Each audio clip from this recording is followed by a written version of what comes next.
एक समय हुआ करता था जब भारत देश की काबिलियत होते हुए भी हमें आगे नहीं आने देते थे लोग। कितना भी बड़ा हुनर ले आए फिर भी कभी न कभी दूसरे देशों से हम नीचे ही रहते थे। अमेरिका सबसे प्रथम रहता। लेकिन आज देखिए कि ये भारतवर्ष का एक व्यक्ति जो दुनिया का सबसे बड़ा लीडर है और विश्व गुरु की ओर आगे ले जा रहा है देश, तो वो आपको नमन कर रहे हैं और साथ साथ उनके अगुवाई में हम सब आपको नमन कर रहे हैं। तो क्यों नमन कर रहे हैं? इसलिए नमन कर रहे हैं क्योंकि ये भारतवर्ष युवाओं का राष्ट्र है और युवा कहते हैं ना कि तलवारों के साए में इतिहास हमारा बनता है। जिस ओर जवानी चलती है उस ओर जवानी चलता है। तो इसलिए आपको नमन करने की जरूरत है और हम आपको नमन करते हैं। कारण ये है कि आप ये हमारा भारतवर्ष पूरा युवा हो चुका है और आप इस चीज को निर्णय लेने वाले हैं और ये आपका सौभाग्य है कि 18 वर्ष बाद व्यक्ति को मौका मिलता है किस राष्ट्र किस दिशा में जाएगा उसको आप अपना योगदान देके चिन्हित करने में आपका योगदान रहता है। वो 18 साल बाद आता है, उससे पहले नहीं आता। तो इसलिए आप सभी से आग्रह निवेदन है कि जिसने अपना मतदाता सूची में नाम अंकित नहीं किया है वो जरूर करें। और लोकसभा का चुनाव आने वाला है, वो बहुत महत्वपूर्ण चुनाव है। कोई भी चुनाव महत्वपूर्ण होती है, उस चुनाव में जरूर हिस्सा लें।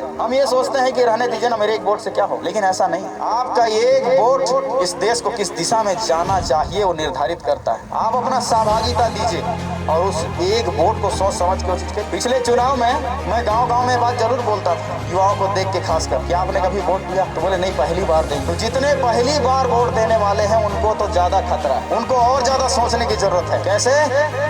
क्योंकि 18 साल बाद पहली बार आप वोट दे रहे हैं और कहीं ऐसा ना हो कि आपका पहला वोट गलत व्यक्ति की तरफ ना चला जाए। मैं नहीं कहूंगा कि ये सही है गलत है, लेकिन आप सोचिए कि 18 साल बाद पहली बार जिंदगी में और दोबारा ये मौका नहीं मिलेगा कि पहला वोट देने का। और पहली वोट यदि आपका गलत हुआ तो सोचिए कैसे होगा, और यदि सही हुआ तो वह सौभाग्य आपका है कि आपने इस राष्ट्र के निर्माण में आपने अपना वोट पहला दिया, लेकिन ऐसा व्यक्ति को दिया जो वाकई में आपकी सुरक्षा का दायित्व उठाता है, आपके शिक्षा का दायित्व उठाता है और इस राष्ट्र को विश्व गुरु की ओर ले जाता है। तो इसीलिए सोचने की जरूरत है।